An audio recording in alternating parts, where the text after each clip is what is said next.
Ladies and gentlemen, boys and girls, it's Diego here in the Panhandle of Florida. It's January 7th, 2025. It's Karina's night off from doing the live stream.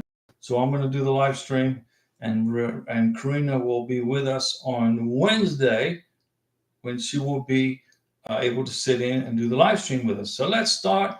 This is your green card channel. This is your K1 visa channel. I am here to help you get your K1 visa, help you get your green card and your spousal visa. And there's a lot of trepidation going on that the U.S. Embassy in Bogota, Colombia is not issuing K1 visas. They're not issuing visas to people who support the Petro government. So if you are supporting the Petro government, the communist dictator of Colombia, okay, and you're part of his family group at this moment, and anybody associated with him, at this moment, you won't get a visa to visit the United States. And that was a pretty good, that was got to be the quickest trade war in American history. You know, Trump was out golfing. He's sitting in his golf cart. He's got his cell phone on him right here. And the dictator of Colombia, Petro, said he wouldn't accept the military flights with the illegal immigrants that Trump was returning home at our expense. We paid for that flight, ladies and gentlemen, and Petro said, no, you can't land here.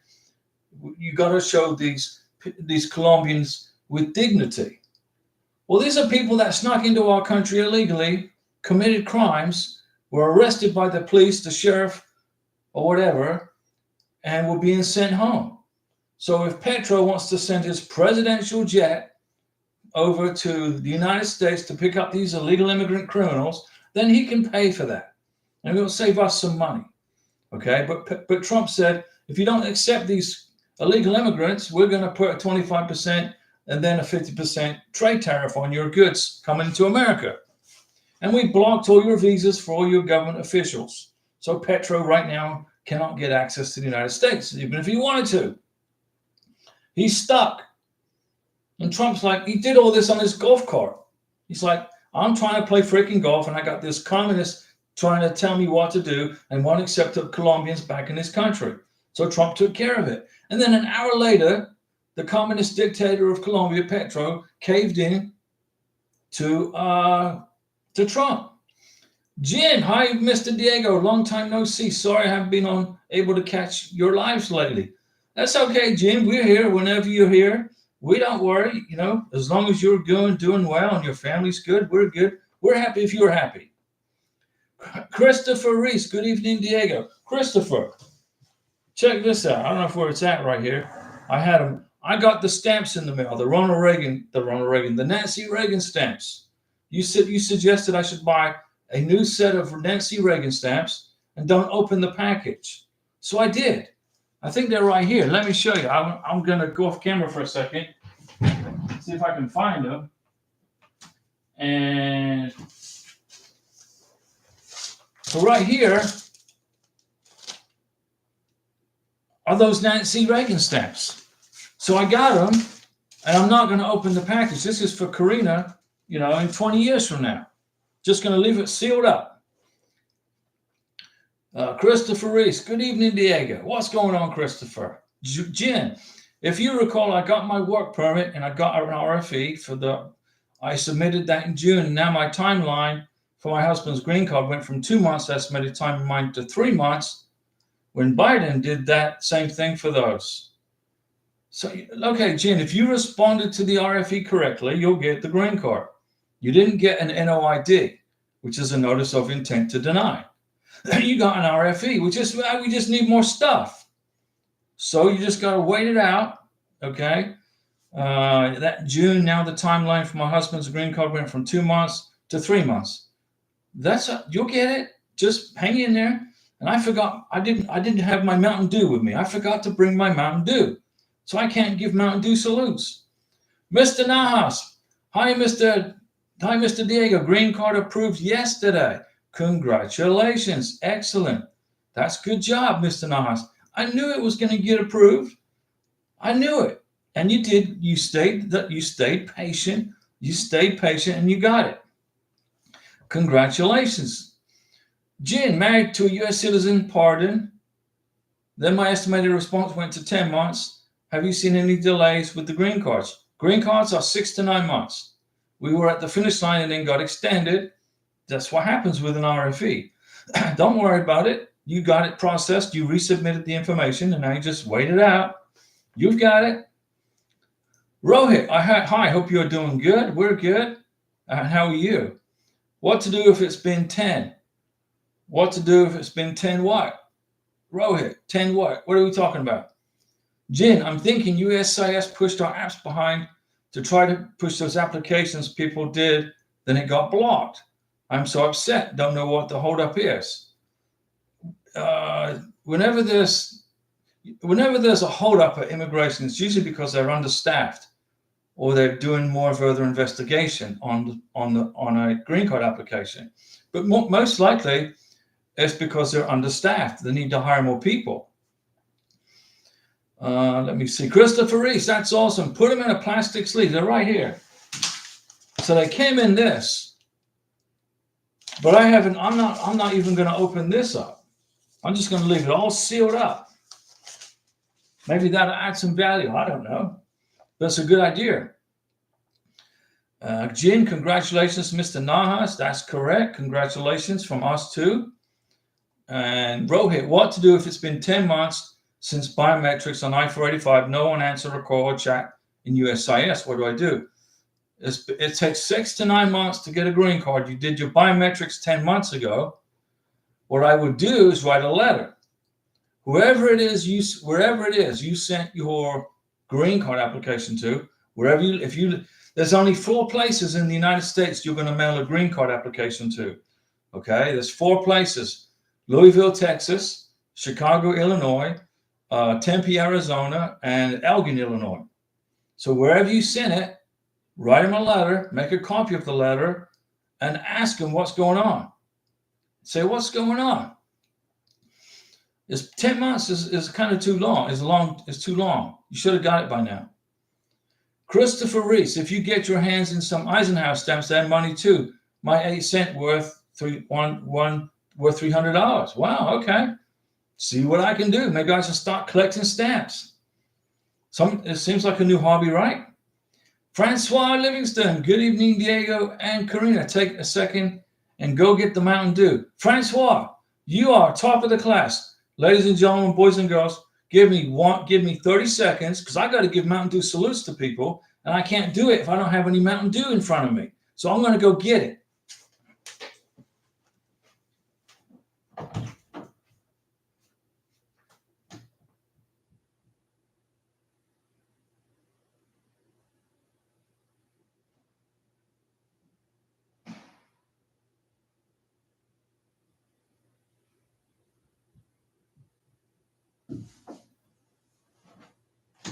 Okay. Now I can give Mountain Dew salutes. I got to give a Mountain Dew salute to Mr. Nahas because his green card got approved yesterday.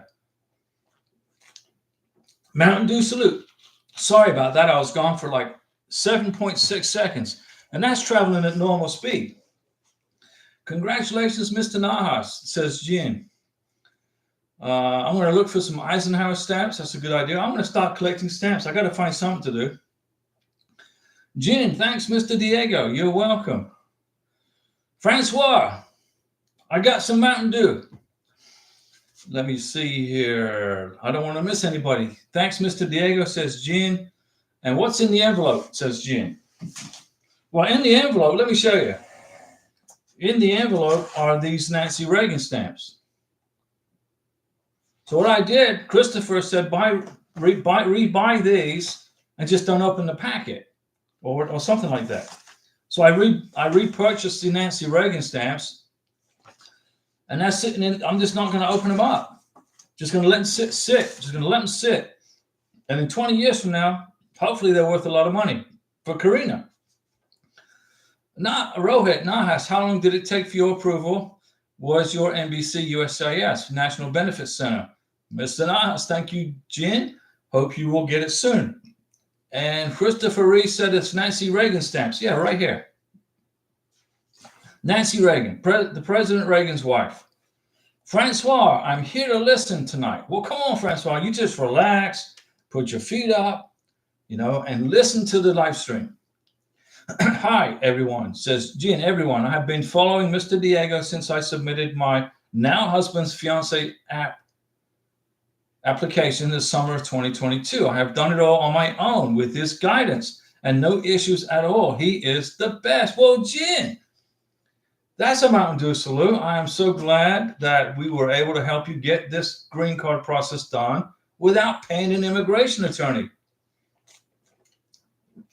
It's not hard to do, but some people get confused and they get, a little agitated because they're working with the U.S. government, Homeland Security, immigration.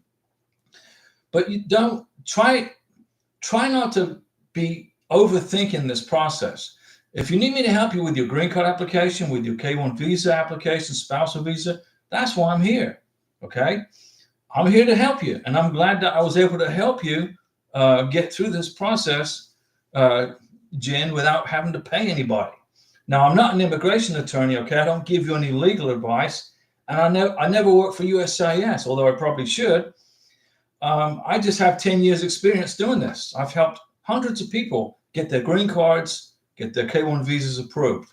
And that's the whole thing, is to get it done.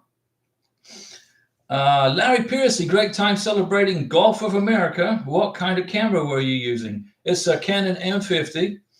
It's a Canon M50, and Karina made some video shots with the cell phone, which seemed to work out just fine. So I did a combination video with the M50 Canon and with the cell phone video. And then I made a fantastic video called Welcome to the Gulf of America, and only one person didn't like it. So, everybody else liked it, but there's one person said, no, I don't like that. Well, that's fine. If you don't like it, don't freaking watch it. Or were you offended because it's called the Gulf of America now, which it should have been called from the very beginning? I mean, we're in the Americas. We're not in the Mexicos. North America, South America, Central America. It's the Americas. So it's the Gulf of America. And Trump was correct when he renamed it. I mean, seriously. I mean, why would Mexico take credit for the Gulf of Mexico? Why would they take credit when there's other countries like Argentina, Bolivia, Peru, Brazil, Panama, Ecuador, all these countries, Colombia, Venezuela, they're all part of the Americas. So what Trump did was he took Mexico out of the equation and then re-included them in the Gulf of America. So everybody's included now, not just one freaking country. Right? And then that one person watched the video. Oh, I don't like that. Well, go cry a river somewhere else. Go and watch another freaking video. Stay off this channel. Let's see now. Christopher, that's awesome. Congratulations on your green card approval. Jin, my holdup is now with USCIS. Just need a green card to be sent, and we're done. Right, just wait it out. Let's do this. I've got my Mega Pixie Dust for Jin. This seems to work pretty good. Let's do that. Mega Pixie Dust for Jin. Aho. Now, Ajo A. Mr. Diego, K-1 visa, our 221G went from refused. On the 21st, should we expect the embassy to request submission of our passport, or now we're going to be approved for 180 days? Thanks in advance. Explain a little bit more carefully. Ajo A. Our 221G went from refused to approved. Okay, so you got approved on the 21st. So now you're waiting for the issue status. Should we expect the embassy to request submission of our passport now? Give them about a week to get paperwork together. We're going to be on approval for 180 days. Now, you give it about a week to 10 days, and you're done. And here goes Mega Pixie Dust for Ajo A. Let's get this working. Let's get this speeded up. Francois Livingston, Jin, me too, since 2022, and you're so right about Diego and Karina being the best. Helped my husband and I a great deal. Well, that's the whole purpose of this channel, right? Is to help you get a freaking green card and a K-1 and a spousal visa without paying somebody $4,000 or $5,000. I mean, seriously, it's a lot of money to do a simple process. But people just get scared of working with the government. Well, if you let me be your guide, let me guide you through the maze, and I'll help you through it, and you don't have to pay anybody. Marvell Campbell, Campbell, Marvell Campbell. Hello, Diego. Missing Karina tonight. Tonight's Karina's night off. She works hard. She works hard around the house. She works hard at work. She does the YouTube channel with me. So she's taking a night off. On Monday is her night off. So she's watching the channel right now. She's watching it. She's relaxing and watching it on the big TV. I'm working through the computer, but she's watching it. If you want to say hi to Karina, she's watching. She can see it. Jim, Mr. Diego, what do we have to do again once we get the green card? You have to lift the conditions off the. Wait a second. What do we have to do once we get the green card? We have to resubmit proof of relationship in a year? No. Jim, listen up. When you get the green card, you're going to have 2 dates. Look on the green card. There's going to be 2 dates. There's going to be the issue date, and there's going to be the expiration date. You look at the expiration date. It's going to be in 2 years from the date of the issue date. 90 days minus from the expiration date is when you have to submit paperwork to lift the conditions off the 2-year green card. It's called lift the conditions. I'll write it here. Lift the conditions. Okay? From the 2-year green card. I made a video on how to do it, but I'm going to make another video. I was going to do it today, but I'll probably make it tomorrow on how to lift conditions off of the 2-year green card for when you apply for the 10-year green card. It's not hard to do, but you have to start planning now. So what you need to do now is keep the evidence for your 10-year green card. Keep collecting pictures together with family and friends. Go on trips together. Keep the receipts from the trips. Like I'm going to take Karina somewhere for her birthday. We were going to go to Disney World, but half the rides are going to be closed, I think, because of maintenance or reconstruction or whatever the heck they're doing in Disney World. I don't know, but they're going to be dismantling rides. I'm not going to spend all that money to go to Disney World when half the rides are going to be closed because of maintenance or whatever it is. I don't know how many rides, but I'm not going to. So we're going to go somewhere else. When we do that, I'm going to keep the plane tickets. I'm going to keep the boarding passes. I'm going to keep pictures. I'm going to keep the hotel receipts, the dinner dates. Okay? I'm keeping all that. So there you go. So Jim, what do we have to do? Again, once we get the green card, you got to keep collecting evidence for the 10-year green card. Okay? We have to resubmit proof of the relationship in 2 years. In 2 years from the issue date, minus 3 months. So you look at the expiration date and you minus 3 months, and within those 90 days, the 90-day number keeps cropping up. You have to resubmit it. Okay, I'll help you. And I've also made videos on how to do that. It's not hard, Jim. Right now, just focus on getting your 2-year green card in your hand, in your husband's hand. Jay Hughes, please, Diego. Can I still file for my adjustment of status since my I-94 expired? My petitioner couldn't add me to her medical insurance and also have a joint account. Can I still apply? Yes. Listen, Jay Hughes. The I-94 gives you 90 days to get married. It doesn't say you got to file for the adjustment of status within 90 days, although immigration would prefer that. Okay? Immigration would prefer that you file your adjustment of status within about 50 to 60 days after you get after you get married. That gives you just enough time to put the green card application together. But if you need more time, you don't want to go past 6 months. 6 months is basically the cutoff. Okay. If you go past 6 months, you got to write a letter of explanation why you waited so long to adjust the status for the 2-year green card. Okay. But you're good. So Jay Hughes, you are good. You can still apply even if your I-94 is expired. Okay. Marvel Campbell, guess what? A friend called me and told me her cousin's hubby did not renew his green card for 3 years. I said, oh, Diego said, never let it expire. If you have a 2-year green card, you got to lift the conditions off of it 90 days before it expires. If you have a 10-year green card, you got a 10-year green card and you forget to renew it. Let's suppose and you go, oh man, let me look at my green card. Oh, I'm late. It's not going to be a problem. The immigration will renew your 10-year green card. But if you have a 2-year green card and you go past the expiration date when you lift the conditions, you won't get the green card, especially with President Trump in office. Okay? with President Trump in office, he's not messing around. If you don't pay attention to details, if you don't follow directions properly, there's going to be a reason to deny a green card.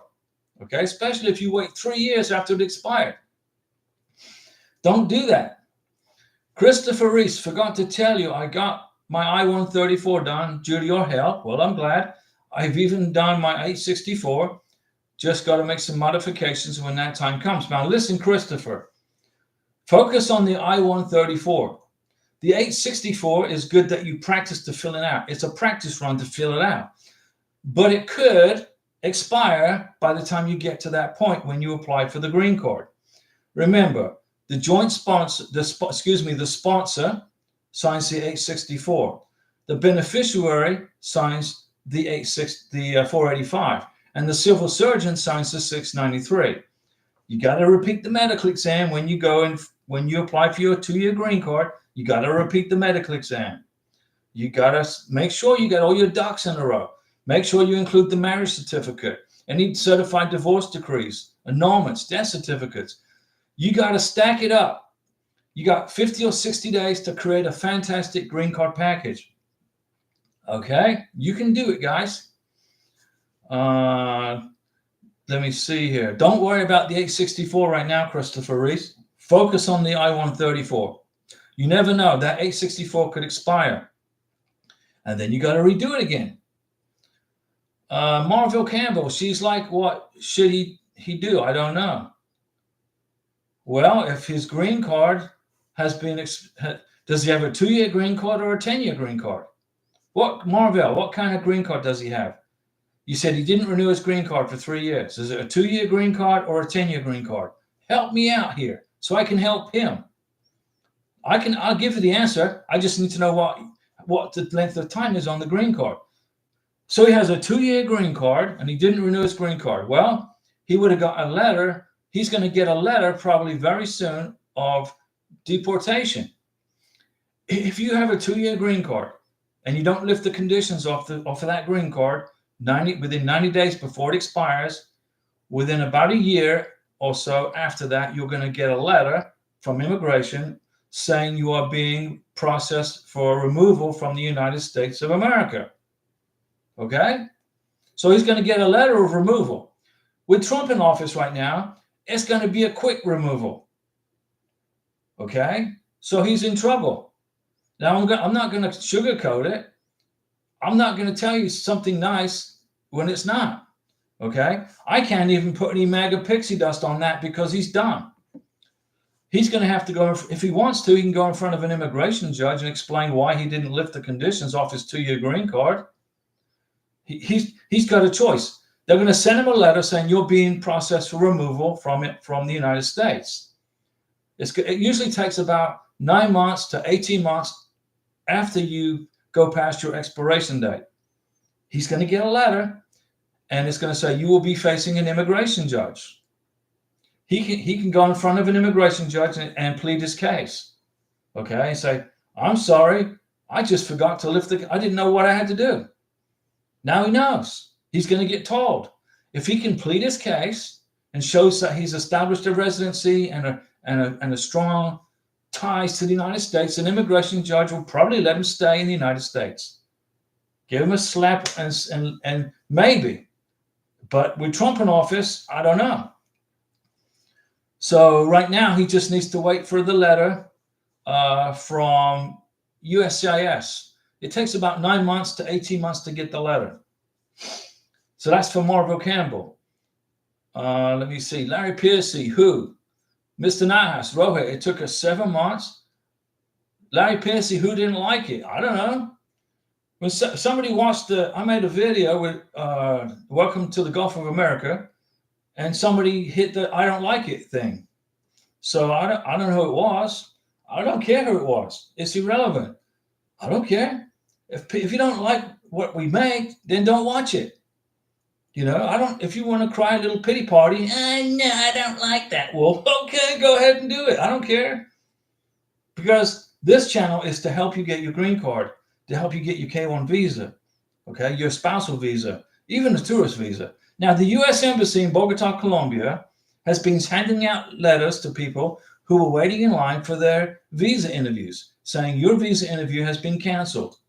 But it wasn't for K1 visas. It was for people who are tied to the US government, who are trying to get tourist visas. If you are a Colombian and you voted for Petro, you ain't going to get a freaking visa to the United States, period. Not right now. If you are part of the if you are part of the Colombian government and you apply for a tourist visa to come to the United States, Trump said you ain't coming. And he called the embassy and the Secretary of State shut it down. But he didn't block K1 visas or spousal visas. That's different. He basically doesn't like Petro, and Petro doesn't like Trump. That's how it is. The capitalist doesn't like the communist, and the communist doesn't like the capitalist. So I'm on the side of the capitalist. If President Petro, he's a one-term communist. He's not a dictator. He's not like Maduro in Venezuela. No, Maduro in Venezuela is a freaking dictator, a nasty individual, needs to be in prison. Petro's just a freaking idiot. I should call him he's a socialist more than a communist. I would just say he's a socialist pacifist. And he wanted all those illegal immigrants from Colombia put on an airplane with first class, with champagne and a free lunch. Well, Trump's like, no, these people are criminals. These aren't good people. I'm putting them in handcuffs and I'm putting them in a military plane. And Petro didn't like it. Well, okay. So now Petro is going to fly his presidential jet to the United States to pick up these illegal immigrants who are mostly criminals. Bad people, done some bad things to people in America. And Petro wants to give him a freaking free ride in his plane? Seriously. Petro, I'm so glad he's a one-term president. He's not going to get in. Okay, he's done. It's in Colombia, when you run for president, you only have 4 years. You only get one term, and then you're done. There's not like 2 terms. So Petro's at the end of next year, he'll be fired anyway. Marvel Campbell, hi Karina. And I wrote, lift the conditions from the 2-year green card. And I don't know, it says, hello everyone, Karina Ross. But who is hello everyone? I don't know who that person is. James, hi Diego, how are you? And how is Karina? She's good, James. She's watching the show in the back of the house. Today's a night off. Will the mass deportation have any effect on beneficiaries' K1 visas? No, not at all. If you are in the United States on a K1 visa and you don't get married within 90 days, then you will be part of the group that gets deported. But if you come to the United States on a K1 visa and get married within 90 days, you won't be part of the group that gets deported. That's how easy it is. Follow the law, follow the rules, do as the congressional law says, and you're good to go. There you have it. Marvel Campbell, 2-year green card needs to be, the conditions should have been lifted 90 days before it expired. He's at 3 years now. He's going to get a letter very soon of deportation. He's going to go in front of an immigration judge and explain himself, unless he wants to just go back home. Christopher Reese, how many certified divorce decrees do I need for the whole process? I just ordered 5 at $85 each. You need a certified divorce decree for your house, Christopher. You need a certified divorce decree for the 2-year green card. You need a certified divorce decree for the 10-year green card. You need a certified divorce decree for U.S. citizenship application.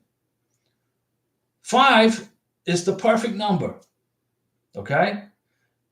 And then maybe have a backup in case sometimes immigration will lose paperwork. There was one person got an RFE for the certified divorce decree. They didn't get it. Well, they got it. They lost it. So 5 is a good number. And I'm trying to figure out, hello, everyone, Karina Ross. And it came from me, but I didn't write that. So maybe somebody is copying the channel. I don't know. Let me see. I'll go to the channel and check that out. Someone's copying. James, hi Diego, how are you? And how is Karina? Will the mass deportation have any effect on the beneficiaries K1? No. Christopher, how many certified copies? 5. Francois, Diego, influenza is a must for the green card. It is during flu season. if you apply for the 2-year green card, not the 10-year, if you apply for the 2-year green card during flu season, you got to have the influenza shot. If you don't apply for the 2-year green card during flu season, like during the summertime, then you don't have to have it. But it's up to the civil surgeon to make that decision. The civil surgeon will tell you whether it's required or not, or tell, that's the person that makes that decision. Let me see. Marvel Campbell, thank you, Diego. No worries. Bethlehem Gurma, good evening, Diego and Karina. What's going on? Brownie RSPS, hello, Diego. I found out why my marriage certificates were taking so long. The court lost them. That happens, right? Absolutely stellar. There you go, Brownie. And aren't you in the United Kingdom? That's where you are, right? Let me see. Brownie. That's just not good at all. Larry Piercy, Colombia got spanked yesterday. Yeah, Trump spanked Petro. Could have been serious for visa holders. The only persons that were affected by visas in Colombia were those persons that were related to Petro, were part of his government, or part of his group. Folks who supported Petro. Tourists mainly. It was mainly tourist visas. But K1s, they continue to carry on. They continue to get processed. James, our case has been sent to the Department of State. Please, what is the next step? So your K1 visa package was approved and it's been sent to the National Visa Center. The National Visas, if this is a K1 visa, right? So your K1 visa was approved at USCIS. It went to the Department of State, which is the National Visa Center. They will look at it to see if there's any errors, any problems. If there's no errors and no problems, they will then wait for the embassy to get on busy. If the embassy is not busy, they're able to accept K1 visas from MVC. They will send it via courier service, DHL, to the MVC, to the embassy. So the National Visa Center, basically, they look at the approved K1 visas. If there's any mistakes, they send it back to the USCIS Service Center. If there's no mistakes, they contact the embassy to find out what their workload is, if they're able to accept K1 visa approvals. If they are, then the National Visa Center will assign a case number, an invoice number, and then put it in a DHL courier packet and send it to the embassy. That's what the embassy does with a K1 visa. So what's the next step? James, now you're going to wait for the MVC welcome letter. Okay? The welcome letter from the National Visa Center, the case number, the invoice number. Brownie RSPS. If Karina is watching the stream from YouTube account, she can comment as you. Oh, okay. I don't know. Maybe that was Karina who said hi to everyone. Let me see here. Hello, everyone, Karina Ross. So Karina said hello from her laptop or maybe from her cell phone. That's what it was. I'm like, wow, how did I say hello to everybody when I didn't touch the computer? So it's Karina watching. You are absolutely right. Thank you for helping me on that. I'm like, what the heck? Good job. So Karina is watching. There, yes, she is. So hey, hey, mi amor, te amo muchísimo. Brownie, I'm assuming you both have access to it. Yeah, Karina has access to the channel. Absolutely, it's her channel. Christopher Reese, how about my birth certificate? This big money coming from California. How about my birth certificate? This big money coming from California. What do you mean your birth certificate? You got to include your birth certificate with the green card application to show you're a U.S. citizen. Or you can use your biographic page of your passport. And if you are a naturalized American, you got to include the naturalization certificate. Okay? I'm not sure. I'm not fully understanding, Christopher. The big money coming from California. Jin, Diego, what is your opinion if we want to travel and submit an I-131 app to travel? Listen. The I-134, the parole document, is used only for one thing. If there's a family emergency in your home country, you fly to the United States, you get married, you file for the green card and the work permit. if you file for the advance parole, that document is to be used only in the case of a family emergency. If you apply for advance parole, and I think it's $695, something like 600 something bucks. If you do that, and you use that advance parole as a visa to go on vacation somewhere outside of the United States, you will be denied entry back into the United States. Advance parole is not to be used as a visa to travel back and forth on vacation. It is to be used in the case of a family emergency. So what is my opinion? If you have a family emergency and you know somebody's seriously ill, they're very sick, and they may have medical issues while you're waiting for your green card, then get advance parole, because you can go back and help the family for a week or two. But the advance parole is primarily used only for emergency situations. Okay? That's what it's there for. If you're waiting for your green card and grandma gets sick and you need to go home to Australia or England or wherever, or Philippines, you have the advance parole card to travel, but that doesn't guarantee you re-entry into the United States. You can leave the United States on advance parole, and then when it's time to come back, the Border Patrol officer could say, no, you're not coming back in. I'm blocking your entry. So in my opinion, in my advice, and from experience, from watching stuff happen in the past, when you come to America, you apply for the green card and the work permit. And that's it. Unless you have a seriously ill family member that needs your attention, then apply for the advance parole. And then when you come back to the United States after you used your advance parole document, you better have evidence of why you left the United States. You had to go to your grandmother's funeral. You had to go take care of your dad who was sick. Get medical records, get documentation to prove that this was a medical emergency. If you just use advance parole for vacation while you're waiting for your green card, there's a good possibility you won't be allowed to come back into the United States. The Border Patrol officer is going to say, why did you leave? Well, I wanted to go on vacation. Why can't you just wait for your green card in America? Aren't you going to become a legal permanent resident? Can't you just wait for your green card and then travel? Well, no, I just wanted to go back home. Well, sorry. Well, then you can go back home and you're not coming to America, and your green card will get canceled. You can listen to me. You can take my advice or not take my advice, but that's what could happen. Jay Hughes, please, Diego, I couldn't get my social security number because my I-94 is expired. Okay. And I need a social security number for a joint account and medical insurance. Can I still file for the adjustment of status? Yes, you can, Jay Hughes. When your I-94 is expired, the bank won't let you get a social security number.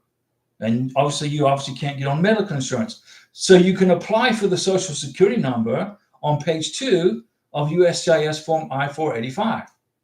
So you fill out the adjustment of status paperwork, page 2 of USCIS form I-485, and you check the box, no, I didn't apply for a social security number. Yes, you do have permission, Homeland Security, to notify the Social Security Administration to apply for my social security card. And then you'll get your social security card that way. And then you can go get a bank account and get on the medical insurance or whatever you're going to do. But you need to write a letter of explanation also saying what I just said. You couldn't get your social security card because your I-94 expired, so you're going to apply for it with your green card application. Just don't forget to fill out that part on the I-90 on the 485. You can still adjust your status, Jay Hughes. You're good. No problem. Brownie RSPS. I'm in Missouri now. Have been since November. Me and my wife are just waiting on our certificates still. Well, let's put mega pixie dust all over those certificates and a Mountain Dew salute to Brownie RSPS in Missouri. Missouri, is it snowing in Missouri? How's the weather? We got snowed in here in Florida. January 22nd, we were snowed in. So I said, look, Torino, we're not going to get snow like this again. So let's go for a walk around the block. So we walked around the barrio in a snowstorm in minus whatever degrees it was. And then the snow was here for 2 days and it was gone. And then yesterday we were on the beach, putting flags on the beach to celebrate the Gulf of America. I made a video about it. It says, "Welcome to the Gulf of America." Let me see here. Welcome to Missouri, Brownie. James, please, what documents do I need to send to my beneficiary, which she will need for the interview? I've made a video. How to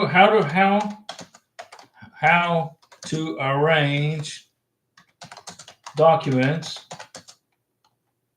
for the visa interview. Okay? I made a video. How to arrange documents for the visa interview. If you watch it, you'll know what documents to bring to the visa interview. But I'll go over it real quick with you so you're not confused, James. She's going to need the I-134 original signed in ink, black ink by you, signed and dated, filled out, the I-134.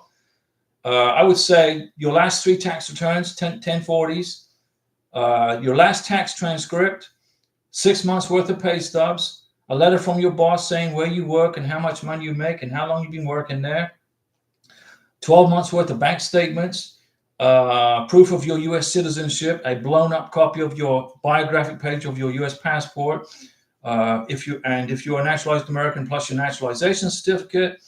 Your beneficiary is going to need to bring her original birth certificate and any divorce decrees you may have. You got to have those certified and in her hand. Pictures of your relationship, message chats, about 3 months worth of message chats from the last 3 months that you've been communicating. So you're going to have 2 files, really. You're going to have the financial side of it, and you're going to have the legal side, the legal documents, the civil documents and the financial documents. The civil documents, your passport biographic page blown up nice and big in color for her, for immigration can see you're a U.S. citizen. Blown up copies of her biographic page of her passport and any children. Her birth certificate, a copy of her birth certificate, police certificates from any place that she's lived, plus the country she lives in. Like Karina was from Venezuela, so we had a police certificate from Venezuela, and we had a police certificate from Colombia because she lived in Colombia for 6 years. Okay? Plus she had to get an Interpol police certificate, which was another story. So what other documents do I need for your beneficiary? You can email a PDF file, your tax returns, tax transcripts, the pay stubs, the bank statements. You can PDF file all that. But the I-134 has to be an original signed I-134. So you go on the computer, you fill out the I-134, you sign it and date it, and you FedEx it to her, or DHL it, or UPS it. She's got to have the original I-134, not a copy not a PDF copy that you emailed to her. They want to see your signature on that paperwork. And pictures of when you were dating each other. She needs to bring pictures, proof of the relationship. And she needs to dress business casual. Don't be wearing jeans and a t-shirt with a bull cap to a visa interview. Francois Livingston. Hello, Karina. Hope you are having a good night off. Francois. I'll translate. Karina, hola, mi amor. Francois is buenos días. Relaja tu noche hoy. And Karina says, thank you, like this. Karina she did the hand wave. Christopher Reese, how many? Hoy es tu libre día, mi amor, para Livestream. Let me see. Christopher, how many certified copies? Like I asked about the divorce decree, get 5 of those. A California birth certificate. Your birth certificate. You're a U.S. citizen? Then you don't have to include your birth certificate. Just get a blown up copy of the biographic page of your passport. You have a passport, right? Christopher, you got a U.S. passport? Just make about 5 copies of the biographic page of your passport. Go to Office Depot and make 5 copies. You don't have to certify them. Your U.S. passport is all you need. Your birth certificate, you just need 1 copy, and that needs to be in your house. So don't be spending $600 on birth certificates in California. Okay, you have a passport, but Diego, my girl looks amazing in a Houston Astros cap. Well, yeah, that's great. but you don't need the birth certificate. How many months do I need of my pay stubs? Says Francois. You need 6 months, Francois. 6 months worth of pay stubs. Let me see. I don't want to miss anyone. Jim, thanks, Mr. Diego. Brownie RSPS. It snowed last week, about 6 inches of snow, down to about 0 degrees. Well, it has to be 0, right? Well, Fahrenheit. Very cold compared to the United Kingdom. Well, it gets cold in northern states. In the northern states, Montana, South Dakota, North Dakota. That's why nobody lives up there. There's hardly anybody lives in North Dakota or South Dakota or Montana because the weather sucks. It's freezing cold. I mean, you can't even go you can't even go down to get a freaking hamburger because of the roads are closed because of snow. So there's like about one person for 300 square miles from Montana. So anyway, let's see here. That's not good. It's cold in Missouri, Brownie. And Karina did the hand wave. Francois, Diego, do you still plan on making a new updated video on adjustment of status for the green card? Yeah, I'll do it tomorrow. I'll make that video tomorrow. And I'll probably get it published tomorrow because everybody's waiting on that video. Christopher, you have a passport. Well, I'm glad to hear that. Francois, question, how many months do I need? Pay stubs, 6 months. Francois, 6 months worth of pay stubs. And now Karina's working, and you know, we have a choice here. We can go paperless or we can get pay stubs that are in paper. So I'm telling Karina, don't go paperless. Keep giving me your pay stubs, okay, from your job, because that's going in your 10-year green card application. So immigration can look and see where you work and what you're doing and how much money you're making.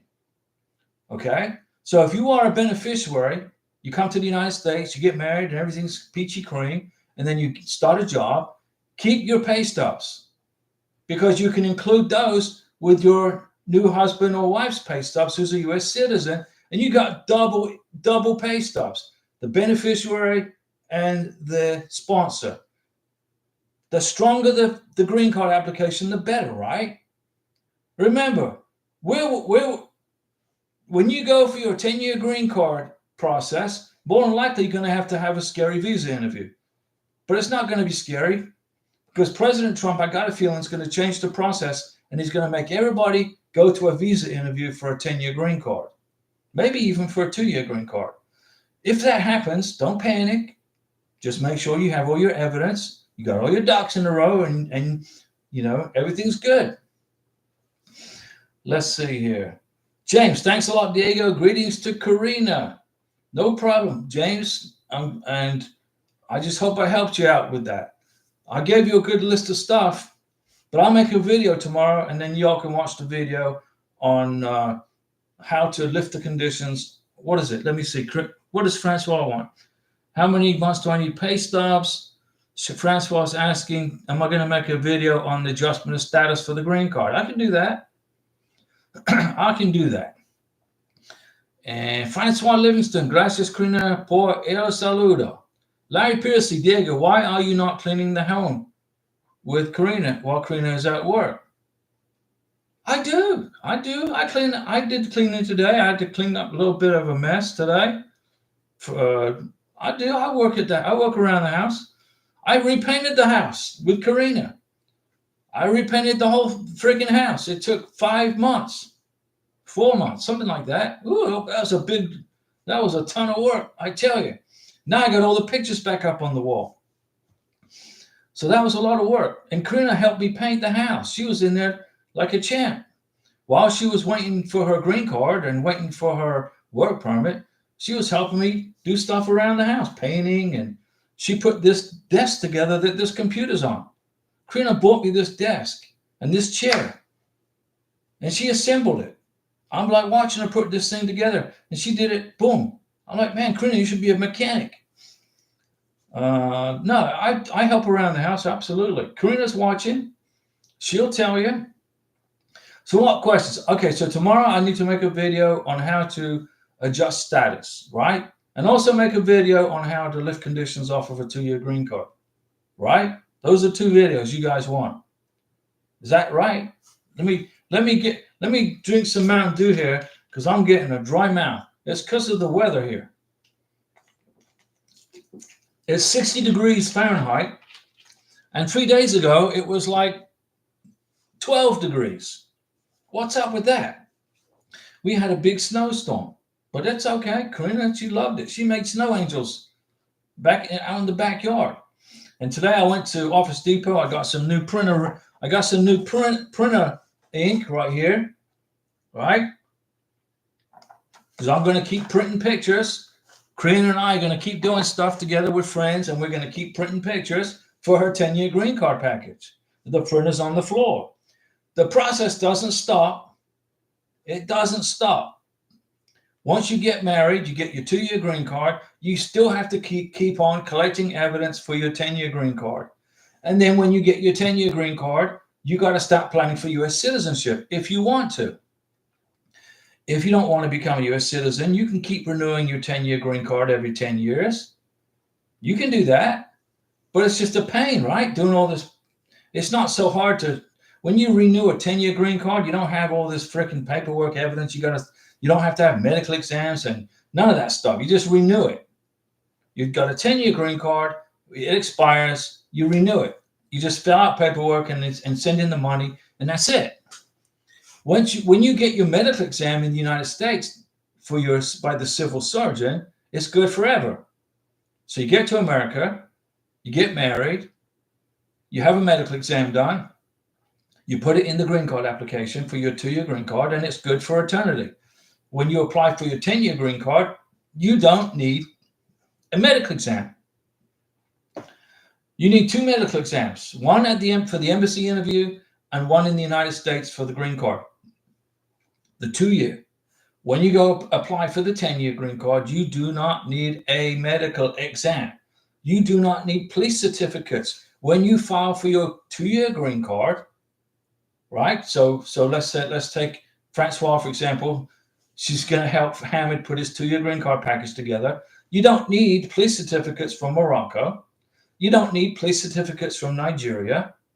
Now with Karina, when we filed Karina's 2-year green card application, we didn't include police certificates from Venezuela or from Colombia or Interpol. Those are required to get you through the visa processing at the embassy. That gets you for the K1. The K1 is a visa that lets you fly to America. You use the K1 to get to the United States. When you land in America, you no longer have a K1 visa. It's irrelevant. It's obsolete. Okay? You're working off of an I-94. You got 90 days to get married. You got 90 days to get a social security card if you want to. Okay? That's what the I-94 takes the place of the K1 visa. But when you apply for the 2-year green card, you must include a copy of the K1 visa, okay?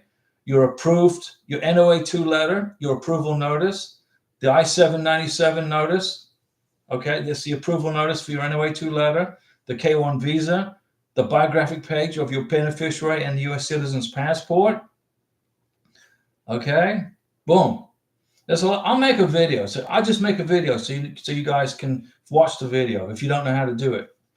And I'll get you through it from a video. Then you can just click through it and stop it and take notes as you go. Ted, Colonel. Okay, Diego, I have a friend who can translate, but what company do you put on the I-485? They ask for a business or a company. You got to use you cannot use your buddy. This is for the, what are we talking? Are we talking about the I-485? Okay, no, your friend can do it.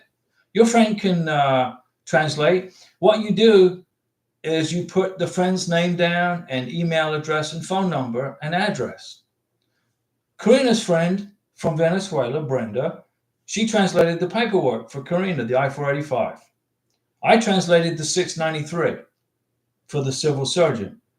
Okay, but our friend Brenda from Venezuela, she translated the I-485 for Karina, and it just put who was the interpreter? Well, Brenda, who lives at this address, and this was her email address, and this is her phone number, and that was it. So then if immigration has a question, Ted, all you got to do is put your friends, you don't have to put a company name down for the I-485. They don't, if they ask for a business or company, just, you don't have to include that. It's not applicable. As long as you just got to put contact information down on the person who translated the paperwork. So if immigration gets bored, they ask for a business or organization. So I'll put NA. Yeah, it's not relevant. You put NA. Unless you want to use a business, and then you can use the Spanish group. SpanishGroup.org. If you want to use the SpanishGroup.org, you can use them. But if you use a friend, you just put their name, address, phone number, and email address. And the business organization is going to be NA. As long as there's a contact information on there, when immigration get bored, they can call that person up. And Colonel, I think your wife is from Colombia, right? So somebody at immigration who speaks Spanish may call up that person and say, "Hey, do you speak Spanish fluently? Did you translate this paperwork?" Yeah, that's it. Just so long as immigration can get in touch with that person. But they're so busy, they're probably not going to do that. But you need to put that information down there in case they do. And we're going to put all this pixie dust all over that 485. So it gets processed quick, because you got to get that thing done, Colonel. You got to get it out this week. What's today, Monday? You want to have it out by Friday. Now, when you file for the green card application, make sure you include pictures of when you first started dating. Yeah, get it out this week for sure. There you go. Include pictures in the green card application when you first started dating. When we filed for Karina's 2-year green card, we put pictures in there from 2021, 2022, 2023, 2024. We had 4 years worth of pictures, okay?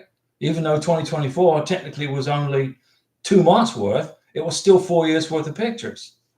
We included the marriage certificate, okay? Pictures of, like I said, and when you include pictures in a green card application, you got to put who's in the pictures, the names of the people, where the picture was taken, and who's in it, where it was taken, and the date. There was somebody asked me a question in the YouTube channel today. They said, "I'm from Ghana, I live in London, and I've been with my fiance for a long time who lives in America, but we don't have any pictures together. What other evidence can I use to file for can my U.S. citizen sponsor use to file for the K-1 visa?" Well, let me put it this way. If you don't include pictures of your get-togethers with your face-to-faces and your family reunions, you are not going to get a K-1 visa approved with 0 pictures. So I responded back to the gentleman, "You are from Ghana, living in London. You're the beneficiary. Your American citizen sponsor, she lives in America. You and her have to show at least 30 to 50 pictures over a period of time, 1 year, 2 years, or whatever, showing that you have established a relationship together, and pictures are the way to do it. If you don't have any pictures, you're not going to get a K-1 visa.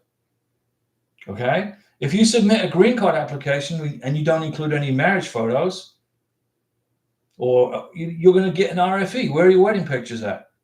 We want to see the wedding. This is all about proving a real relationship. Immigration don't take your word for nothing. It's all about evidence. If you're in a K-1 visa process, you need to be in. Somebody wrote me in YouTube and said, "Hey, what's the fastest way to bring my girlfriend to the United States from Colombia? K-1 or spousal visa?" I said, number one, she's not your girlfriend. A K-1 visa is a fiance visa. It's not a girlfriend visa. So if you start thinking that way, you're already going to be doomed to failure. So you got to start thinking this way. If you're applying for a K-1 visa, you are applying for your fiance to come to the United States. And if you have a fiance, you need to have an engagement party. You need to have proof of an engagement. Now, some people say, "Well, you don't have to have an engagement party to get a K-1 visa." Then don't do it. And see how hard it is to get your K-1. and avoid RFEs for further evidence of a relationship. K1 visa is this. You date for about a year. You make make 2 trips to see each other, 3 trips, maybe 2 trips is probably good. And then spend a month per trip, if you can do that, if you have the time off from work to do that. You've been dating for a year, you got 2 trips under your belt, you got 20 or 30 pictures together with family and friends, you have an engagement party on the second trip, you take pictures at the engagement party, not in cultural clothes. If you're watching us from Africa, which a lot of people do, they watch us from Africa, don't have an engagement party. Well, you can have your engagement party in cultural clothes, but don't include those in the K1 visa application and don't bring them to the visa interview because the immigration might think you got married. Well, this is beautiful. Look at this. Is this a wedding party? No, it's an engagement party. Well, it looks like a wedding party. I'm sorry, your K1 visa is denied. Bam. Have an engagement party in regular street clothes. Like Karina and I, we had our engagement party on December 24th, 2021 in Bogota, Colombia. Why December 24th? Why on Christmas Eve? Well, her entire family who lives in Colombia, except for her mom and sister, they were off of work. So they all came over to this big apartment I rented in Bogota with Karina, and we had an engagement party in regular street clothes. And I took lots of pictures with my family, Karina's brothers, my sister-in-law, my nephews, my nieces. 5 or 6 pictures of the engagement party. They went in the K1 visa application. December 2021 was the engagement party. December 24th, 2021 was the engagement party. April 2022, I filed for the K1 visa. You see what I'm saying? It's not a girlfriend visa. It's a fiancé visa. And immigration want to see proof of it. Engagement party. If you get an engagement ring, you better buy an engagement ring, Mr. Sponsor, for your fiancé. You get her an engagement ring, and you make sure when you go into the shop where you buy the engagement ring, you make sure the jeweler writes on the receipt, this is an engagement ring. I bought Karina an engagement ring in town in the jewelry store, and they wrote engagement ring on there for me. So when I went to Colombia and I got engaged to Karina, and I took a picture of the rings and everything on our fingers, that went in the K1 visa application, but it said on the receipt for the engagement ring, this is an engagement ring. Why'd I do that? Well, you could send a picture of an engagement ring to immigration in a K1 application, and immigration might look at it and think it's a wedding ring. And then they're going to deny your K1 visa. I don't recommend you go to the visa interview wearing an engagement ring. I had bought Karina a beautiful engagement ring, but she didn't wear it to her visa interview. She had it in her purse, in her cartera, in case they asked her, hey, did you guys get engaged? Well, yeah, we had a big celebration. Did you get an engagement ring? Yeah, it's right here in my purse. You don't want to misconstrue a wedding ring. When you go to a visa interview, the immigration officer is going to look at your left hand. If there's a ring on there, he or she might, especially if it's in Ghana, if you live in Ghana, Nigeria, Indonesia, Singapore, these countries, the immigration officer might think you got married. So very important information, guys. You got to prove you're engaged because it's a fiancé visa, but you got to do it in such a way that it doesn't be misconstrued as a wedding ring or a wedding party. I saw some beautiful pictures from somebody, I think it was from the Ivory Coast. They had a beautiful engagement party, right? They had a beautiful engagement party in cultural clothes, in these beautiful clothes from the Ivory Coast. And before the person sent in their K1 visa application, they messaged me in YouTube and said, should I send my cultural clothes? Should I send these pictures to immigration for my K1 visa in my cultural clothes? I said, no, don't do that. Go and have another engagement party in street clothes. And I saved that person from a big headache. Ted, thank you. Got out. Yeah, get that application out this week. Joel Nandy, that's true. Never include your traditional attire clothing pictures in your K1 visa application. They might think it's a traditional wedding. Well, that's a Mountain Dew salute right there for Joel Nandy, because he's backing up what I'm saying. There was a sponsor from, I think they were from Texas or somewhere. No, not Texas. It was South Dakota, I think. And his fiancee was in Ghana. And his fiancee went to the visa interview in Ghana, and she had on her engagement ring. And they denied her K1 visa at the embassy interview because they said, you got a wedding ring on. She said, no, it's an engagement ring. Prove it. Where's the receipt? Where does it say that? Where's the receipt that says this is an engagement ring? She didn't have a receipt. She had no. They denied her K1. So then he asked me what to do. I said, well, you go to the jewelry store where you bought the engagement ring. You have them reprint the receipt. Have them write engagement ring on the receipt, which is what it is. Take the notice of intent to deny letter from the embassy.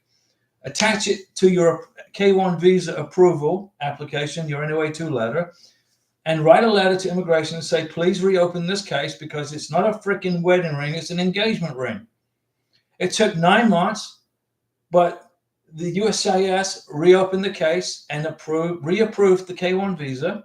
It had to be resent back to the National Visa Center. Then it had to be resent back to the U.S. Embassy in Ghana. And then she had to repeat the freaking interview, and she got her visa. It took about 14 months. They wasted 14 months because she wore an engagement ring to the freaking interview in Ghana without proof that it was an engagement ring. So what's the secret? Don't wear any rings to the visa interview. And then the question won't come up. Estelle Lemagoum, hey Diego, success story from Cameroon. My wife is here. Yay! Now, Estelle, you'll get a Mountain Dew salute. Estelle Lemagoum, congratulations. We are very happy for you. Karina's watching the show. She's in the back watching the show on the big TV. And I'm here doing the show. And I'm sure Karina is going to give Estelle a big happy wave too. Chris and Emma, Larry, did you enjoy putting out the flags? Yeah, Larry and I and Larry's wife from Thailand and Karina, we went to the Gulf of America and we planted a bunch of flags, American flags, right there on the Gulf, right there in the sand, on the beach. And I made a video about it.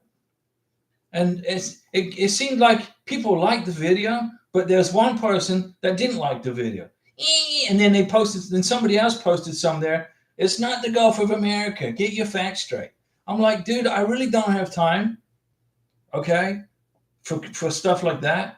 When President Trump signed an executive order naming the Gulf of Mexico the Gulf of America, it's the Gulf of America, considering we control this part of the freaking neighborhood. So anyway, if the person that didn't like the video, it's fine. I don't care. Don't care. Chris and Emma, Larry, he enjoyed it. Antonio, what's going on with Colombia's president? He doesn't like Trump. No. Listen, the president of Colombia, okay, the reason I was in Colombia during the election, when Gustavo Petro was elected president of Colombia, I was in Colombia with my wife. She was my fiancée at the time, in Bogota. And the election was fantastic. There was no illegal fraud. In order to vote in Colombia, you got to show a picture ID, and they match your cedular number to the cedular number in the voter records. You got to vote in person. You cannot mail in your freaking ballot. You have to be in person, face to face, and vote in person. Check the X on the paper ballot, and they count it, and it was all done by 10 o'clock that night. However many millions of people, how many millions of votes. And the reason Petro, the communist, won, he's a socialist, is because his opponent, the Republican, was basically campaigning out of his basement in his house I think he lived in, where does he live in Colombia? He lives in central Colombia, but he didn't campaign. He didn't go anywhere. He did nothing. Okay, but Petro, the socialist who spent prison, the president of Colombia spent time in prison for whatever he was doing that was not good. Okay? The president of Colombia is a socialist / communist that was put in jail for, and the Colombian people were, the reason that Petro won is because he campaigned in the western part of Colombia and in the southern Amazonia, where nobody's ever campaigned before. So Petro squeaked by, he won by just a very small amount, but he won. And he won fair and square. Okay, and he became president of Colombia. But in July of 1991, Colombia took the U.S. Constitution and copied it. So they have a constitutional republic like we do here in America. So Petro's the president of Colombia, but he's got no real power because the Congress and the Senate are ran by Republicans. So Petro basically just sits in his office all day, twiddling his thumbs, waiting for his term to end because he's got no power. The first thing he tried to do was block oil drilling and oil production and the sale of gas and oil from Colombia, which tripled the price of freaking gas, and taxi drivers went on strike in Bogota or in Cartagena. So but Petro had to backpedal. I didn't mean to do that. I'm sorry. Don't be mad at me. So Petro's on a 4-year term and he's done next year. And the Republican's is going to be elected the president of Colombia. But right now, Petro's the president. And Trump and Petro, they kind of don't get along because Trump's a capitalist and Petro's a socialist. And the two, it's like mixing oil and water. Okay? So Karina and I, we're just sitting back eating the popcorn, watching the show, watching Trump basically bury Petro alive. Petro looked so stupid when he blocked those 2 airplanes from landing in Bogota. He looked absolutely stupid in front of the Colombian people. And then Trump blocked all the visas for the government officials at the embassy. So the U.S. Embassy in Bogota was handing out these denial slips, cancellations to visa interviews for government officials trying to go to the United States on vacation. No, you're done. Go home, go home, go home. I'm laughing my butt off. The Colombian people don't like Petro. They want him out of here. Just like the American people didn't like Biden. Okay, Biden was kicked out of office. I mean, Trump won in a landslide. When there's an election in Colombia next year for a new president, whoever it is going to win in a landslide. I'm serious. So it's entertaining for us, you know. There's some people message me, they're scared that their K-1 visa interviews will be canceled. No, that's not going to happen. Trump is only blocking visas for Petro, his family, and government officials at this moment, and his friends. Okay? Antonio, so what's going on in Colombia? I just explained it. Chris Nemmel, wow, did you leave all the flags there? No, we're not going to leave the flags on the beach. We brought them back. We gave some flags away to some people. Antonio, the immigrants that was on the plane, were they Colombians? They were all Colombians, and they were all bad people. They were criminals. They were pulled out of jails in the United States. They were in prisons here for criminal activity, felonies, whatever. And whatever they did, they was not good people. The Colombian people, for the most part, are wonderful. I lived in Colombia almost 3 years. Colombians, Venezuelans, they're all good people for the most part. But there's a few bad apples. And Petro opened up his prisons and sent them to the United States and said, hey, go ahead, you get a free ride. And then that was during the Biden era. And now Trump is saying, no, Mr. Petro, we don't want your criminals in our country, in our prisons. We're sending them back to you. And that's what Trump did. But first he got permission. Petro said, okay, President Petro said, you have permission to return the Colombians to Colombia. So Trump put them on a plane, put them in handcuffs to protect the pilots. And then when Petro found out they were in handcuffs and in a military flight, he blocked the flight. I'm serious. It's like Karina and I were just eating the popcorn watching the show. Trump's like, and Petro's pew, pew, pew. Petro got his butt spanked. And Trump did it in 20 minutes on a golf cart on the 9th hole. Petro was in his office, you know, his big old ivory tower, looking all important. And Trump's on a golf course, marking his scorecard, slapping Petro around like a redheaded stepchild. I love watching Trump in action, guys. And Petro's got to go. The president of Colombia, the president of Venezuela, the president of Mexico, and the president of Brazil, once they're gone and real conservatives are in there, South America and Central America is going to turn into a powerhouse. With Trump in office, they're going to become, everybody's going to get rich. But first, they got to get rid of the communists. Antonio, all of the persons on the planes were Colombians. Ted, any idea what alien number for K2 I-485? Yes. Only the K1 receives an alien number or leave it blank. For the K2, you won't have an alien. They have one, but immigration has it. So you leave it blank. Okay? Because if you look on the NOA2 letter, it's only going to show the alien number for the beneficiary. So just don't worry about it. Just leave it blank. You're good. The K2s, you don't get that much information. When you apply for a K1 visa and a K2 visa with a child involved, you're going to get an NOA1 letter. You're going to get an NOA2 letter. The NOA2 letter is going to have the beneficiary's name on it and an alien number, but there's no mention of the K2. There's no record. But there is in immigration. So what you're going to do is just going to leave it blank. Don't worry about it. You're good.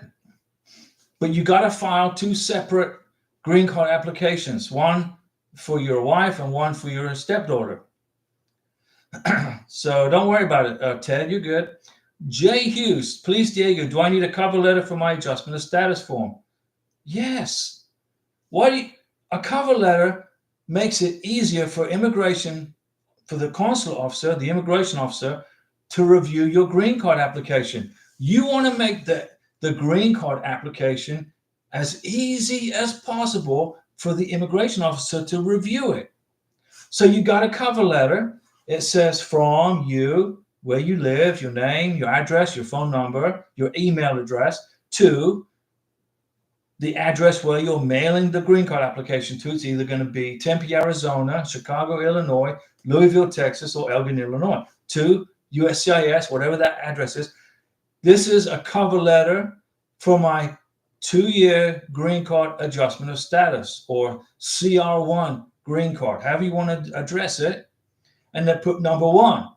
This is the cover letter, right, for the 2-year green card. Number 1 is going to be on a piece of paper. I don't have a piece of paper in front of me, but you got a piece of paper. Number 1, check for the amount of. Number 2, USCIS form G1145. Number 3, USCIS form I-485. Number 4, USCIS form I-864. Number 5, or whatever, USCIS form 693. Then it's going to be biographic page, U.S. citizen passport. Biographic page, K1 visa applicant, green card applicant. Number 3, passport biographic page of child, name of the child. Number 7, USCIS form I-797, NOA2 letter, approval. Number 8, K1 visa, blown up, nice and big in color, copy of. Number 8, K2 visa, blown up in color, copy of. Number 9, and you're going to list everything in the green card application. Number 9, marriage certificate. Number 10, copy of my sponsor's last tax return, 1040, W-2, 1099, tax transcript. Number 11, the beneficiary graduated from college at the University of Caracas, Venezuela. College transcripts, copy of my college degree, etc., etc., etc. You got it? Cover letter.